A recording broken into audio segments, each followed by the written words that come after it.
Good morning, YouTube. This is my unofficial first training session for the British Rowing Indoor Championships 2025. I did the Indoor Rowing Champs last December 24. I did a 6 minutes, I think I did a 6:51, which I wasn't really happy with. I wanted to at least go under my PB 6:45, but I trained for it, but I think I didn't really train for it. I did quite a lot of distance, but I think my strength training lacked, and I just don't think I could have been a lot better. Anyway, I signed up last night to do this one in December, which is almost exactly 4 months away. So I'm hoping with 4 months preparation, I can really dial in my strength training and my rowing and some cycling as well to try and be at least slightly competitive. My goal really is to try and go under 6:30. It's obviously achievable, but I think I've got a lot of work to put in to get there. And anyone who has rowed or even used the BRIC, like you know how hard it is to get those times down.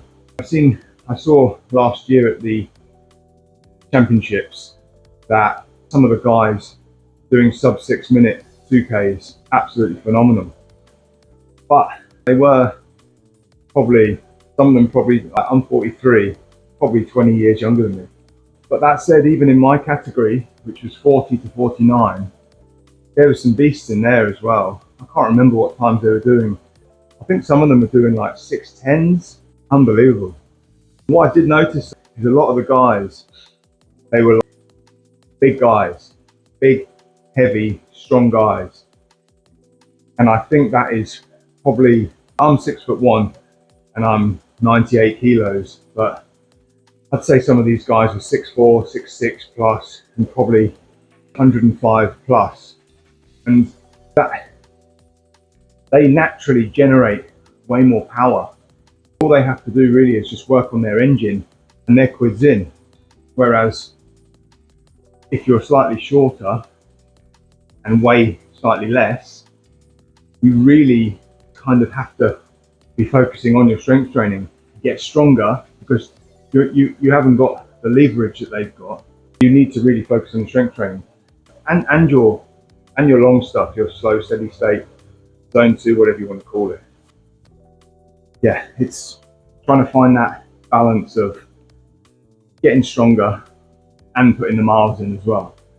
And also focusing on your anaerobic, your intervals, your threshold, your max aerobic power, obviously your aerobic as well. You have to try and fit those 5 systems in. Well, you need to train your 3 energy systems by training those 5 variables. At least that's what I do. You need to find the time for that. And you know, these top guys are probably training twice a day, so they might be doing doing some rowing in the morning, blah de blah, and then strength in the afternoon. Sorry, I lost you there. My phone ran out of space. I was saying that basically the top guys, they will probably be doing 2 sessions a day.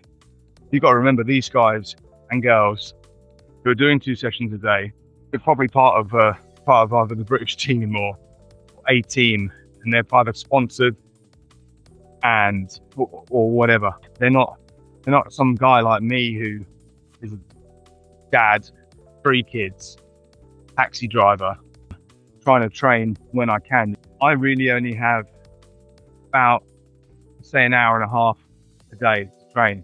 So I need to be as efficient as I can and get my strength training and my row or my bike done in the same session. I've structured it in such a way now that it kind of works. I think I'm getting quicker. I'm definitely feel fitter and I feel stronger than I did. So something's working. Yeah, this new training plan I have or whatever, I just try and cover all bases for generally from Monday to Friday.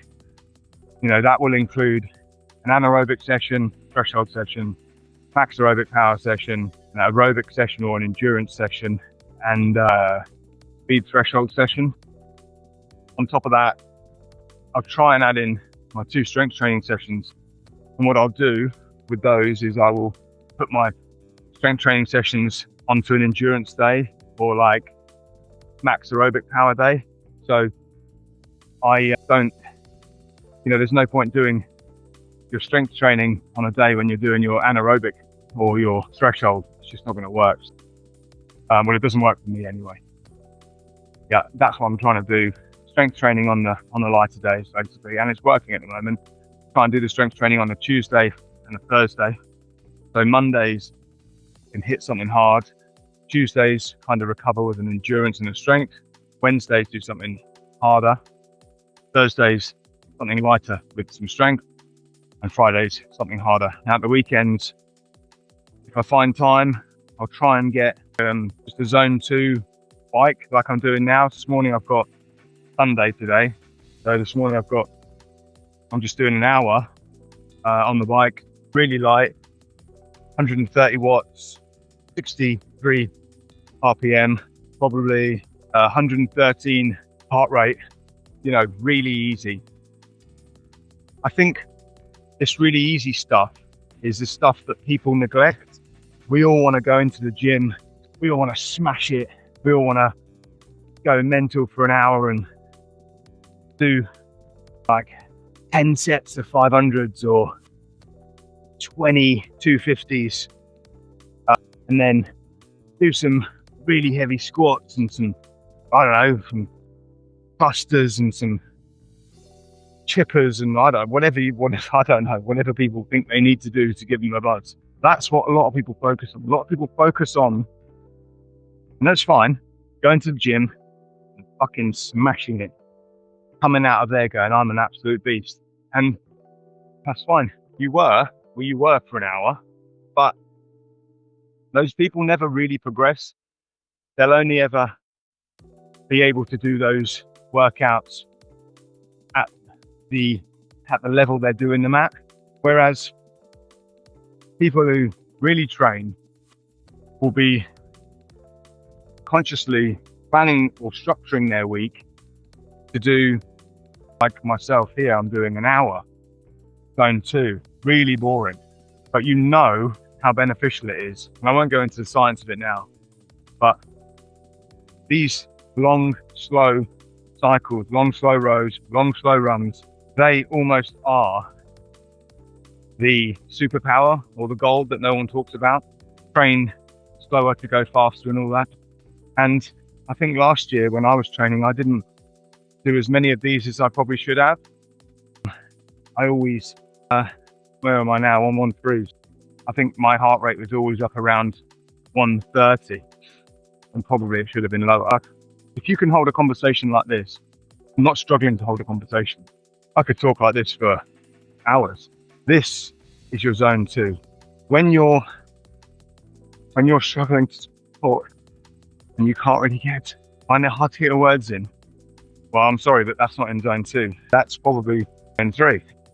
And that's not where you want to be. That's not where you want to be for building your aerobic base. And if you look at the top athletes, the top runners, cyclists, rowers, swimmers, generally, a lot of them will train, the majority of their work, well, let's say 80 to 85% of their time will be spent in this lower zone. Of course, they'll do their anaerobic and threshold and intervals and whatever, but majority of their time will be spent doing this.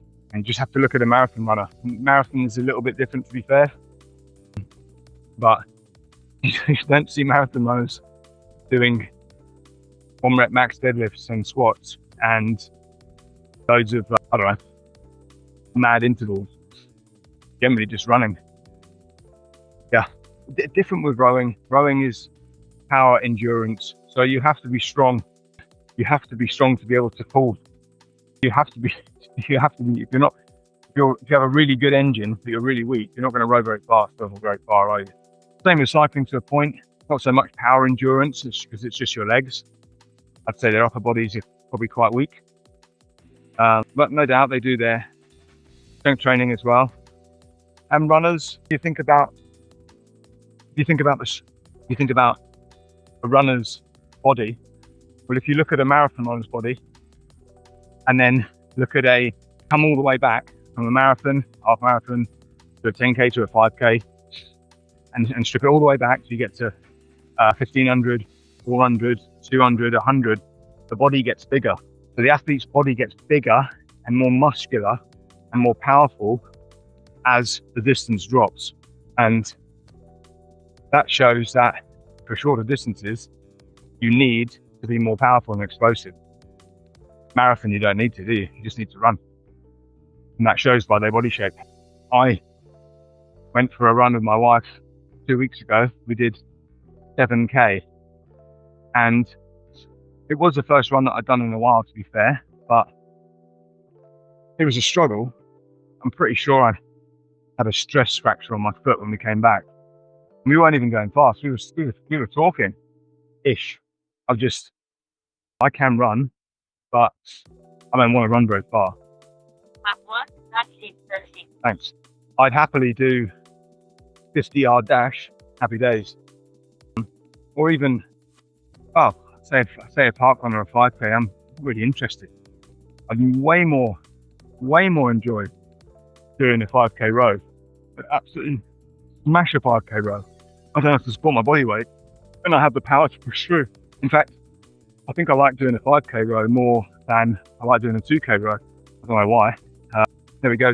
Anyway, after that little ramble, this is my first session, unofficially my first session on my preparation for the British Indoor Rowing Championships in December the 6th, in the NEC. I've got 4 months.